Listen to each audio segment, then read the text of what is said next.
खबर यह है कि इंग्लैंड मैच जीत गया है, इंग्लैंड ने टॉप किया है। न्यूजीलैंड चोक कर गया है क्योंकि 43 रन थे यार, 43 रन। किसने सोचा था? इन 3 ओवर उन्होंने बना दिए, रेहान अहमद ने और विल जैक्स। पता चला। तीसरी बड़ी खबर, पाकिस्तान अभी जिंदा है। एक दिन की मोहलत और मिल गई। पाकिस्तान जिंदा है और अब पाकिस्तान के हाथ में है। अभी सीधी सी बात, दम है तो पास कर। New Zealand will have a sleepless night. New Zealand का ये मैच जीता हुआ था, वो हार गए, लेकिन पाकिस्तान को एक दिन एक मैच मिल गया है। अब मैं जैसे ही पूरी कैलकुलेशन आती है आपको बताते हैं, शायद 60 से लेके 70 रन के दरमियान उनको कल श्रीलंका को हराना होगा। एग्जैक्ट जो आता है मैं आपको बताता हूं। लेकिन खुशी, आपने कहा था आज, खुशी आज ये कह रही थी कि पाकिस्तान को बने रहना चाहिए, ये चाहती है कि पाकिस्तान जाए, और आज इन्होंने कहा था न्यूजीलैंड को हारना है, न्यूजीलैंड हार गया। नहीं, मैं पाकिस्तान में आपके जो फैंस हैं कितने खुश होंगे आपकी बात से, नहीं, आपकी प्रेडिक्शन से।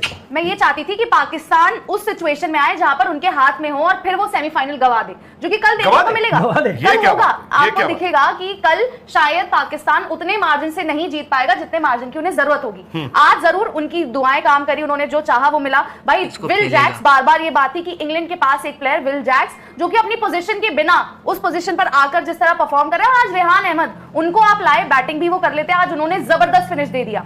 न्यूजीलैंड, भाई ग्लेन फिलिप्स का वो 22 रन का ओवर था, जो कि 18वां, वहां से ये मैच बदला है। रचिन रविंद्रन ने इनफैक्ट इतना जबरदस्त, मैं कहूंगी 15 और 17वां ओवर डाला था, जहां पर 4 रन दिए, 3 रन दिए और एक विकेट भी ली थी। लेकिन अपडेट कर दीजिएगा, 18वां ओवर जो 22 रन का आया और फिर अगला ओवर 19वां 16 रन का मिचेल सैंटनर का, फिर वो खुल गए थे, कह रहे यार अब तो ये मैच हमने छोड़ना नहीं है। लेकिन राहुल सर, पाकिस्तान जो हम कह रहे हैं एक दिन की मोहलत मिल गई है, अब जो है ना रस्सी उनके पास। शायद साउथ अफ्रीका वेस्ट इंडीज, हम भी चाह रहे थे कि साउथ अफ्रीका जीते, वो हुआ, और फिर इंडिया के पास रस्सी थी कि आप जिम्बाब्वे को हराओ, वेस्ट इंडीज को हराओ, आप थ्रू हो। अब पाकिस्तान की जो किस्मत है वो किसी और से नहीं हो, वो उनके खुद के हाथ में है। अगर वो श्रीलंका को हरा दे, बड़े मार्जिन से हरा दे, तो भाई वो जाएंगे सेमीज। और एक चीज और कंफर्म हो गई कि अगर इंडिया वेस्ट इंडीज को हराता है तो इंडिया 5 तारीख को वानखेड़े में खेलेगा इंग्लैंड के साथ। इंग्लैंड वर्सेस इंग्लैंड टॉप कर गया ना, इंग्लैंड टॉप कर गया, ये भी तय हो गया है वानखेड़े में कि अब इंग्लैंड वर्सेस इंडिया और वेस्ट इंडीज। वो तस्वीर भी आपको संडे तक क्लियर हो जाएगी, क्योंकि चलो ये तो तय है कि अब जो भी वेस्ट इंडीज हो या इंडिया हो, होपफुली इंडिया होगी। इंडिया अगर अपना वेस्ट इंडीज को संडे को वो मैच जीत जाता है तो इंडिया सीधा इंग्लैंड को खेलेगा वानखेड़े में। रहा सवाल पाकिस्तान का, आई थिंक बहुत ज्यादा उनके लिए मुश्किल होगा। पहले तो मैच जीतना पड़ेगा, सबसे बड़ी बात। और यार T20 में ना 70, 80, 60, 50, 40 रन भी एक बहुत बड़ी जीत होती है, बहुत बड़ी जीत T20 में।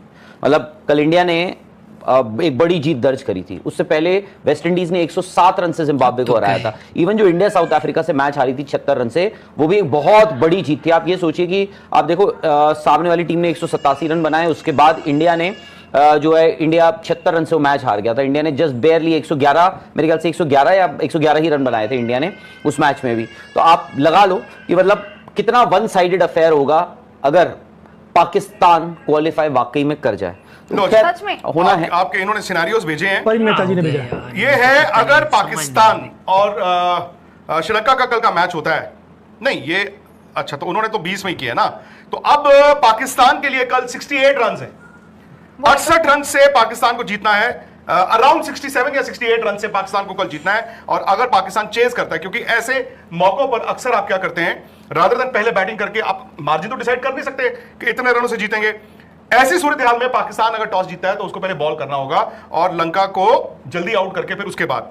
अब इसमें क्या है, के लिए कल 68 रन है, 68 रन से पाकिस्तान को जीतना है।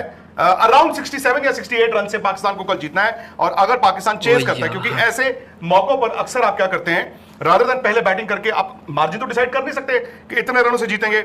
ऐसी सूरत हाल में पाकिस्तान अगर टॉस जीतता है तो उसको पहले बॉल करना होगा और लंका को जल्दी आउट करके फिर उसके बाद। अब इसमें क्या है, ये क्या है, चेस कितने ओवर में करना है ये बताएं। नहीं मैं ये जानना, हाँ चेस का ये है कि सपोज कीजिए 160 रन का लंका बनाता है। दो सिनेरियोज हैं, एक है कि पाकिस्तान अगर कल पहले बैटिंग करता है तो अराउंड 67 या 68 रन से उसको मैच जीतना है। लेकिन अगर लंका को वो पहले बैटिंग कराते हैं, जो मुझे लगता है कि वो यही करेंगे, तो अब उसके बाद देखना है कि हाइपोथेटिकली मैं ले रहा हूं कि लंका ने 160 रन बनाए और क्वालिफाई करने के लिए पाकिस्तान नहीं, ये मैक्स टू मैक्स जो है ना 13 ओवर में जीतना है, 13 ओवर। सो या तो 68 रन या फिर 13 ओवर में चेज करना है। अगर आप 160 रन बनाते हैं, अगर लंका को वो 160 पे रुकते हैं, तो फिर पाकिस्तान को 13 में चेज करना, जो कि इम्पॉसिबल नहीं है। लेकिन 90% पॉसिबल भी नहीं नहीं नहीं नहीं नहीं, चेस करने में जब आपको होता है ना इतने ओवर ये वो फिर भी मैं उसको 90 तो नहीं, मैं ये मानूंगा 20-30% आपके चांस बढ़ जाते हैं। श्रीलंका में हो रहा है मैच ये तो सर हाँ ठीक है, पाकिस्तान तो कर रहा है। ये नहीं खेला जा रहा, तो कर दिया ना इंग्लैंड ने चेस। अब आप देखो इधर है, अगर पाकिस्तान पहले बैटिंग करता है उसको कल 68 रन से जीतना है, और अगर लंका 160 रन बनाता है फॉर एग्जांपल, तो पाकिस्तान को चेस करना है 13 ओवर में। एम आई राइट? 13 ओवर में 13 या 13.1 ओवर में चेस करना है। ये है जी पूरा फिलहाल परिन मेहता जी ने जो भेजा है। जो नेट रन रेट है वो ये है कि न्यूजीलैंड 3 पॉइंट पे बैठा है, पाकिस्तान अभी एक ही पॉइंट पे, उनका एक मैच है। न्यूजीलैंड का रन रेट है 1.390 और पाकिस्तान का रन रेट है माइनस में 0.461, यानी कि अगेन मेरी कैलकुलेशंस जो होती हैं मतलब 1.8 के करीब करीब जो है वो आपका फासला है, और उसको आप 3 मैच होते तो 60 ओवर के लिहाज से उसको कैलकुलेशन आप कर सकते हैं। इनकी तरफ से तो अभी भी फिर कुछ नहीं। 50% एग्जैक्ट आना चांस है, समझ रहे हैं। खैर मतलब सिचुएशन वैसी है, आपको याद होगा कि Pakistan under 19 team versus India under 19 team, इसी साल इंडिया ने जब वो 250 रन बनाए थे, पाकिस्तान को मैच वो जीतना था 33 ओवर में। पाकिस्तान ने कोई ऐसी अर्जेंसी नहीं दिखाई थी कि हमें वो मैच 33 या 32-34 ओवर में जीतना है। इवेंचुअली होता ये है कि पाकिस्तान वो मैच करीब 50-60 रन से हार जाता है। तो आई होप कि पाकिस्तान उस हार से कुछ सबक ले ले और थोड़ा सा इंटेंट दिखाए, ताकि थोड़ा गालियां जो हैं वहाँ पे घर पे उनके कम पड़े उन्हें। नहीं बिल्कुल सर, और आई थिंक हम ये कह रहे हैं कि पाकिस्तान को इतने मार्जिन से जीतना होगा, उतने मार्जिन से पहले तो जीतना होगा ना। श्रीलंका थोड़ी कहेगी कि जी हम फ्री की टीम है, भले ही वो टूर्नामेंट से बाहर हो गए लेकिन लास्ट मैच वो भी लेकर जाएंगे, we have nothing to lose. हम अपने घर पर खेल रहे हैं, एटलीस्ट आखिरी मैच तो हम जीते। उनका भी पूरा आप देखें टूर्नामेंट जिस तरह से डिसअपॉइंटिंग रहा है, यहाँ पर अगर पाकिस्तान मान लीजिए जीत भी रहा है लेकिन मतलब आप कह रहे हैं 68 रन 67 रन, वो मार्जिन करना बहुत मुश्किल है। और तभी शायद मैं ये कह रही थी कि अब पाकिस्तान के हाथ में तो है कि हाँ आपके हाथ में है आपका सेमीफाइनल जाना ना जाना, लेकिन वो होता 65-66 रन, 65-66 रन, इतने रन 65-60 प्रेशर लेके उतरेगी ना पाकिस्तान तो। और आपको चेस करना है 13 में, यही कि भैया मेरे को इतने रन में बनाना है, एक प्रेशर। श्रीलंका का कोई प्रेशर नहीं है, श्रीलंका को बस जीतना है। ऐसा कुछ नहीं है कि श्रीलंका पे प्रेशर नहीं है, श्रीलंका अपनी इज्जत के लिए खेलेगा श्रीलंका। दूसरी बात आप कह रहे हैं पाकिस्तान पे प्रेशर नहीं, पाकिस्तान आज तो इस वक्त सेलिब्रेट कर रहा होगा ना कि यार बच गए। जब आप बच जाते हो उसके बाद फिर कल का जो भी आएगा, और मैं तो मानता हूं अगर इस तरह की सिचुएशन होती है जब आपको जीतना है, बड़े मार्जिन से जीतना है, आप पहले बैटिंग करके 65-66 रन से, मतलब वो आपके हाथ में नहीं होता। लेकिन आपके हाथ में क्या होगा अगर लंका 160 बनाता है, आप 13 ओवर में चेज कर सकते हैं। फॉर एग्जांपल लंका को वो 130-40 पे आउट कर देते हैं, सो उनको 1-2 ओवर और मिल जाएंगे, फिर 14-15 ओवर में चेज करना होगा। तो मेरा ख्याल तो कल पाकिस्तान अगर टॉस जीतता है उसको पहले बॉल करना होगा। आज तो मुझे लग रहा है भाई पाकिस्तान की टीम वो सारे फरहान अहमद, उनके फरहान के साहिबजादा फरहान के पैर दबाएंगे कि भाई आप ही, क्योंकि अगर कोई चेज करवा सकता है 13 ओवर में, अगर कोई कर सकता है इट इज ओनली हिम। बाकी के आपको स्ट्राइक रेट भी पता है, बाकी के आपको रन भी पता है। हम सलमान अली आगा जिन्होंने पूरे टूर्नामेंट कुछ नहीं करा, उनसे आप उम्मीद नहीं कर सकते। बाबर आजम अगर वो खेल गए 20 बॉलें तो और पाकिस्तान रोएगा कि यार आप खेले क्यों, क्योंकि वो जो उनका स्ट्राइक रेट है। सैम अयूब वो खोए हुए हैं, शायद बॉल से वो आपको 1-2 विकेट लेकर दे देंगे, लेकिन विद द बैट उन्होंने कुछ नहीं। साहिबजादा फरहान जरूर ये है कि इस टूर्नामेंट उन्होंने रन्स बनाए हैं, और बनाते हैं तो वो थोड़ा स्ट्राइक रेट देखकर ही बनाते हैं वो। और एक फकर जमान बड़ा प्लेयर, भाई उनका नहीं पता वो कब जाग जाए क्या कर जाए। तो पाकिस्तान के लिए यही है कि ये 2 प्लेयर्स अगर कुछ कर दे तो कर दे, वरना चांसेस बहुत, मतलब राहुल सर आप कितना चांस देंगे? नहीं, अगर पाकिस्तान वाकई में जो आप बोल रहे हो कि भाई उनको 13 ओवर में अगर ये सब है, तो फिर तो उनको ये मैच ऐसे देखना पड़ेगा ना कि it's a rain affected match. फिर तो आपको बैटिंग ऑर्डर बदलना ही पड़ेगा उसमें आप, क्योंकि भाई माइक हैसन तो ये अक्सर बोलते ही हैं ना कि बाबर आजम को हम ऐसे मैचेस में जब रिक्वायर्ड रन रेट इतना हो जाता है तो उनको हम ऊपर उस पोजीशन पे खिला ही नहीं सकते, विच मीन्स आपके जो कुछ प्लेयर्स हैं उसमें ऊपर आना पड़ेगा, उन लोगों को ऊपर आना पड़ेगा। तो भाई अगर आप वाकई में 13 ओवर का सोच रहे हो कि 13 या 14-15 ओवर में हमें मैच खत्म करना है। आप लोगों ने देखा है कि इंडिया वाले किस तरह से रो रहे हैं, लेकिन यार मुझे ये लगता है कि इंडिया वालों को भी यही था कि न्यूजीलैंड से हम लोग ना खेलें, क्योंकि यार ये न्यूजीलैंड से हर वक्त ही पिल जाते हैं, ठीक है।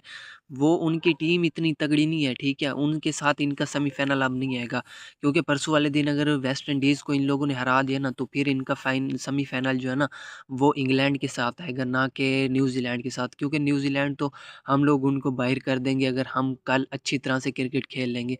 यार मुझे लगता है कि कल तो बाबर को बिठाना चाहिए, ख्वाजा नाफे को अंदर लाना चाहिए अगर टॉस जीत के बैटिंग करते हैं, क्योंकि यार बैटिंग तो हमें तगड़ी करनी पड़ेगी। फिर तो मुझे लगता है कि फ़हीम अशरफ को भी ये लेके आएंगे, ठीक है, और फिर कल चेंज करना चाहिए। यार मुझे लगता है कि इब्रार को बनता है, ठीक है, इब्रार को खिलाना चाहिए, नहीं तो फिर मुश्किल है थोड़ा सा। यार ये है ना कि डू एंड डाई मैच है, ठीक है। वो अगर एक्सपेरिमेंट करने पे है ना, हम लोग कर सकते हैं, ठीक है। बाबर का तो हमें पता है यार, ठीक है। अगर इसको ओपन ना खिलाएं तो फिर इसकी टीम में जगह थोड़ी सी मुश्किल है, ठीक है। यही बात है कि सबको नज़र आ रहा है, ठीक है, सारे पोस्टिंग कर रहे हैं। लेकिन मैं आपको सीधी सी एक बात बताना चाहता हूँ, ठीक, कि पाकिस्तान को अब एक बहुत बड़ा चांस मिल चुका है, ठीक है। तो ये थी आज की वीडियो। उम्मीद करता हूँ वीडियो पसंद आई होगी। अगर वीडियो पसंद आई हो तो चैनल को सब्सक्राइब